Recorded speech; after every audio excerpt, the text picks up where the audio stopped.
굿나잇 서울, 굿모닝 라스베가스. 안녕하십니까, 김기태입니다. 오늘은 라스베가스라는 도시의 숨은 가치를 말씀드릴까 합니다. 라스베가스라는 도시는 겉은 화려하나 속은 온갖 어둠으로 가득 차 있다고 합니다. 그래서 미국인들은 이곳을 죄악의 도시라는 의미로 신시티라고 말합니다. 또 세상 사람들도 라스베가스를 도박의 도시라는 부정적 이미지를 먼저 떠올릴 것입니다.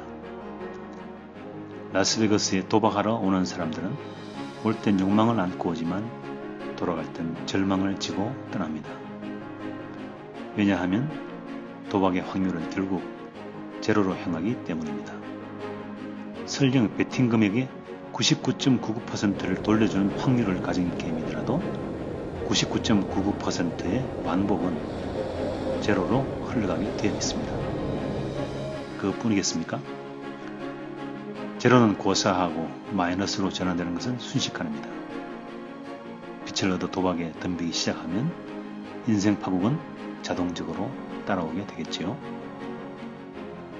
화려한 이미지를 그리고 왔다가 비참한 이미지를 안고 돌아가는 곳 라스베가스. 그러나 라스베가스를 조금 다른 관점에서 바라보면 결코 부정적이지만은 않습니다. 카지노 도시라는 편견만 버릴 수 있다면 말입니다. 매년 CES가 열리는 라스베가스는 세계 최대의 호텔 객실과 세계 최대의 전시 공간을 보유하고 있습니다.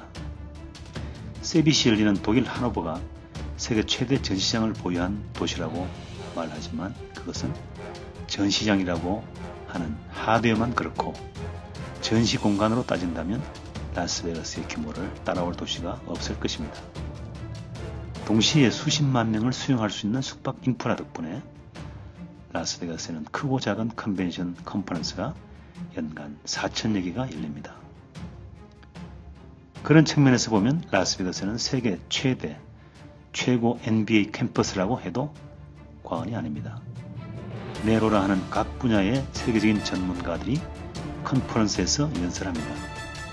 또 비즈니스의 실체인 기업들이 연간 수십만 개가 컨벤션에 참여하기 때문에 라스베가스야말로 살아있는 거대한 NBA 교육 현장인 것입니다. 그리고 또 다른 이미지의 라스베가스를 하나 더 말씀드려 볼까요?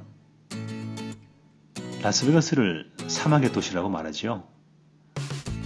많은 사람들은 라스베가스가 사하라 사막처럼 모래밭 위에 들어선 도시로 알고 있습니다. 하지만 라스베가스는 사막 기후 지역이지 흔히 말하는 모래사막 지역은 아닙니다. 사막 기후의 특징은 건조하고 밤낮의 기온차가 큽니다. 1년에 320일 이상 청명한 날씨가 계속되고 비 오는 날은 손으로 꼽을 정도입니다. 그런데 지도를 보면 라스베가스는 사막의 도시가 아니라 호수의 도시입니다. 그래서 호수 쪽에 사는 사람들은 데저트 라스베가스가 아니라 레이크 라스베가스라고 주장합니다. 실제로 이곳에서 판매하는 지도 중에 레이크 라스베가스라고 표기된 게 있습니다. 왜냐고요? 라스베가스엔 세계 최대 인공호수 렉 미드가 존재하기 때문입니다. 우리가 익히 잘 알고 있는 후보댐은 라스베가스 동남쪽 끝자락에 위치하고 있는데 콜로라도 강을 막은 댐에 의해 생긴 호수가 바로 렉 미드입니다. 이 호수의 크기는 약 640제곱킬로미터입니다. 서울시 행정구역 면적이 약 600제곱킬로미터쯤 되니까 그보다 조금 더 큽니다.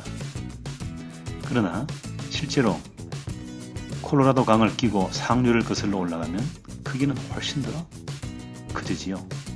이 레이크 미드를 둘러싸고 있는 도로를 자동차로 완전히 한 바퀴 돌아보려면 약 900km의 거리를 운전해야 합니다. 라스베가스 안에는 모래사막이 없습니다. 그렇지만 호수는 분명히 있습니다.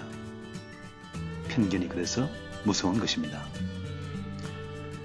오늘은 라스베가스라는 도시를 재조명해 봤습니다. 굿나잇 서울.